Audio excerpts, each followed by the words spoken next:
Hi everyone. Today we're going to take a look at lesson 6, which is on the mean value theorem. Okay, so let's start off with this word mean. All right, so this is kind of actually from like the statistics standpoint, right? The word mean here meaning average. Okay, right, which is one way of thinking about this. All right, and so we'll see the average part come up here in a little bit. So let's take a look at what the definition is here. If y equals f of x is continuous at every point of the closed interval a to b, so we're dealing with a continuous function, and differentiable at every point of its interior a to b. So this just means that it doesn't have to be differentiable at the endpoints. So like if the graph starts at a and ends at b, we don't have to worry about is it derivative at those endpoints. That doesn't really matter, right? So that's why there's parentheses there. Okay, so here's what the mean value theorem says. There is at least one point C in that interval at which this equation is true. Okay, so we'll talk about this equation in a moment. One thing I want to go back here and mention is that this point C has to be in the interval, which means that it cannot be an endpoint. So when the question says find a C value, right, or find an X value that, satisfies the mean value theorem or something like that, right, your answer cannot be one of the endpoints of your given interval. Okay, so we'll come back to that. Let's talk about this equation. Okay, so what is going on here? There's two sides to this. I'm going to focus on the right side of this first. Okay, what is f of b minus f of a over b minus a? This is something that should hopefully look familiar to us, right? This is what we call from way back at the start of the year, average rate of change, which we shortened up to calling AROC, right? But what is this calculation actually doing, right? Remember, this is calculating the slope of the secant line, right? Because we have 2 points here at x equals a, x equals b, right? We're finding the slope of the secant line. So if we take a look at the picture here, right, from point A to point B, if you draw the line that connects those points, right, how would you find the slope of that line, right? You would subtract the y values over subtracting the x values, okay? So mean value theorem says that the average rate of change must equal f prime of c. So what is f prime of c? So this is notation we should know, right? We know that f prime means derivative. And again, if we go back to the start of the year, right, what's another word for the derivative? Ooh, wrong color. Instantaneous rate of change, right? Which we affectionately call IROC. Right? Which, again, this is a derivative. So what do we use a derivative to find? The slope of the tangent line. Okay?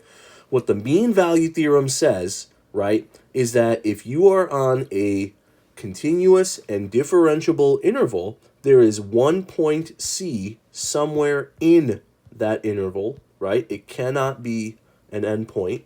There is some point C where the slope of the tangent line at C is the same as the slope of the secant line over that entire interval. Okay, f prime of C equals f of b minus f of a over b minus a, right? And now, the way the questions could be worded is, like the next one, the example, it says satisfies the mean value theorem. But it could also just say, find an x value or a c value where the slope of the tangent line is equal to slope of the secant line over this interval a to b, right? So that's why I wanted you to write all of this down, okay? Okay, so this sounds like a lot, right? It's actually fairly simple to use, all right? So here's our example. Given h of x is 5x squared plus 2x minus 3, we're on the interval -2 to 3. Now, it says find the value or values, right? There could be more than one, of C that satisfies the mean value theorem, right? So we're trying to set the derivative, right, the slope of the tangent line equal to the slope of the secant line, Okay, I'm going to start off with the slope of the secant line, right? So that's over the interval, -2 to 3. And now this is the part I would tell you, excuse me, make sure you set this up with function notation. Oh, I'm sorry, I did the wrong color.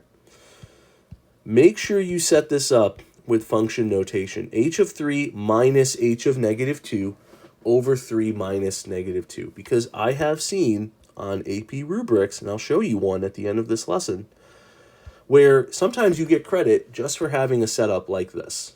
Okay, so this is very important, right?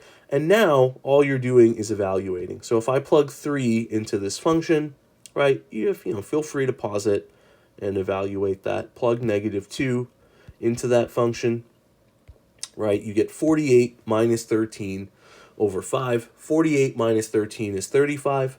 35 divided by 5 is 7. Okay, so that's the slope of our secant line. What we're looking for is a point somewhere in this interval, excuse me, where the derivative is going to equal 7. So let's go ahead and find the derivative. So first I like to start off with the derivative function. This is h of x, so first I write h prime of x. So that's going to be just power rule, right? 10x plus 2. And now the question says to find a c value. So c is a specific x coordinate I am looking for. So I'm going to replace the x in this derivative and write h prime of c equals 10c plus 2. The reason I like to do this is because I want you to understand the difference between the derivative function and the derivative value. H prime of x is the derivative function. H prime of c is a specific derivative, right? And so, excuse me, what I'm doing here now, right, is just setting these things equal to each other. Okay, so 10c plus 2 on the left-hand side, can't really simplify that, right? But once I get it that it's equal to 7, sorry, I keep picking the wrong colors today.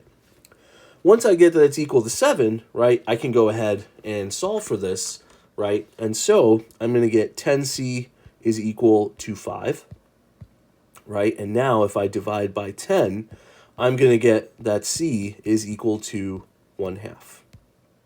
Okay, but you have to make sure, especially when you get more than one c value, this is very likely, right, that you have to go back and check that it falls in your domain, right? -2 to 3 is 1/2 in that interval. Yes, it is, right? So 1/2 is the x coordinate that satisfies the mean value theorem here. Okay, so really this is it in terms of like using the mean value theorem, right? But the one thing that comes up is on an AP free response question, right? And this is the type of stuff that, we've talked about all year, right? How can I ask you to use the mean value theorem without saying, hey, you must use the mean value theorem? So let's take a look at this next example.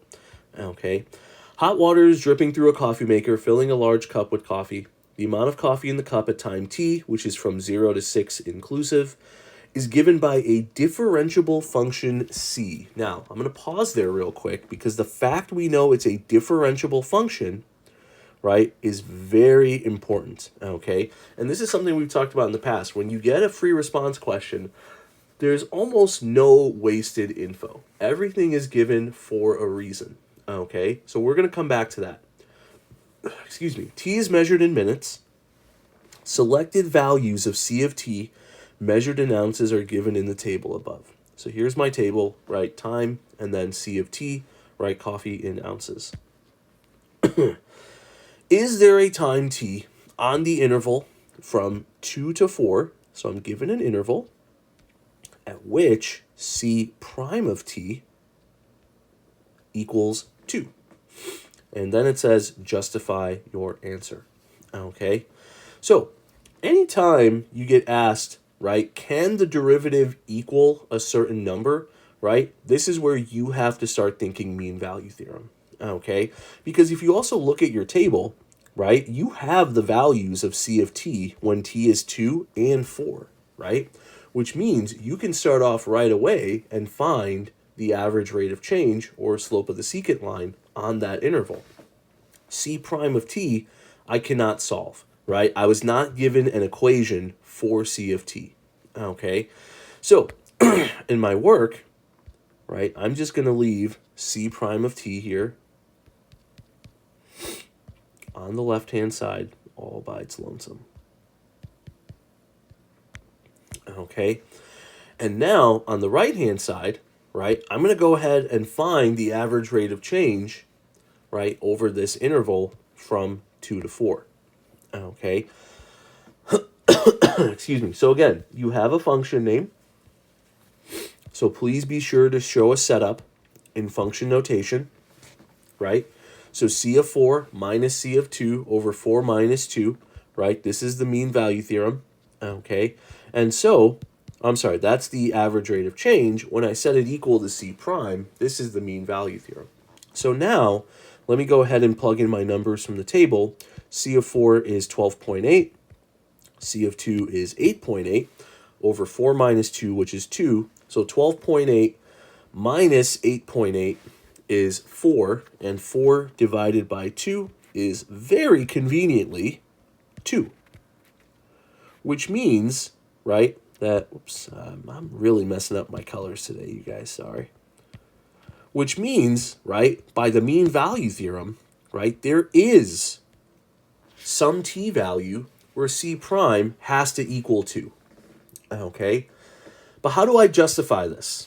All right? And so to justify this, I have to, so, the work is a part of it, right? This is important right here, right? But writing out a sentence means basically just stating what the mean value theorem is. I need a function that is continuous, and I need a function that is differentiable, right?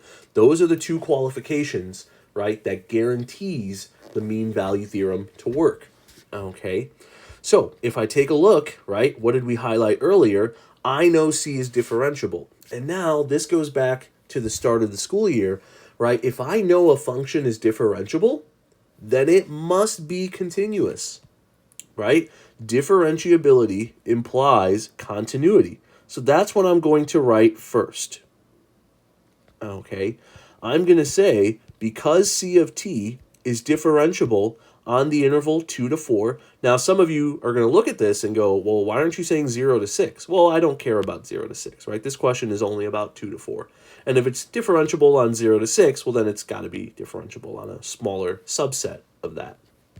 Okay, so what I know is that C of t is differentiable on this interval, right? Because I know that's true, right? Differentiability implies continuity, right? C of t has to be continuous on that interval.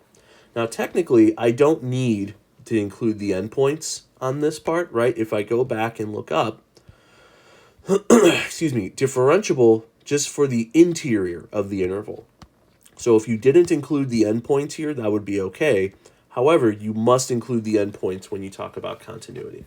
Okay, so this is just establishing the setup for the mean value theorem. And once I've established this, right, now I can bring the mean value theorem into this. Okay, and so I can say by the mean value theorem, right, there exists a t value. So in this case, it wasn't C, right? It was C of t. The question said, is there a t value, right? There is a t value on the interval from 2 to 4 such that C prime of t is equal to 2, right? And this is where the work comes in, right? I did the work for the mean value theorem, right? I have the setup for the mean value theorem, and so now I can justify using the mean value theorem. And then don't forget, right, when you're solving for that t value, c value, x value, whatever, right, you cannot include endpoints with that, okay? But we are guaranteed that the mean value theorem works because we meet the differentiability and continuity criterias, right? And my calculation showed C prime of t equals 2, okay? I will say very often, if the question is asking, hey, does the derivative equals this number, right? It's probably going to work out, okay? Okay, Last thing I want to show you, and this is not in your notes, you don't have to copy this down, right? But you're going to look at this and be like, this is one heck of a justification mantra. What are you doing to us, right?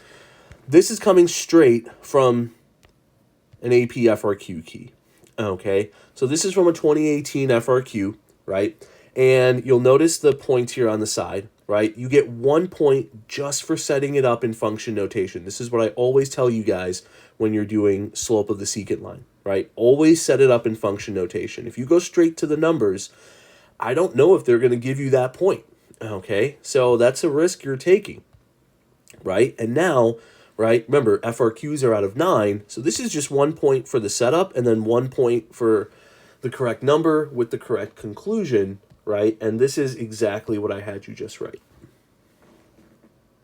Okay.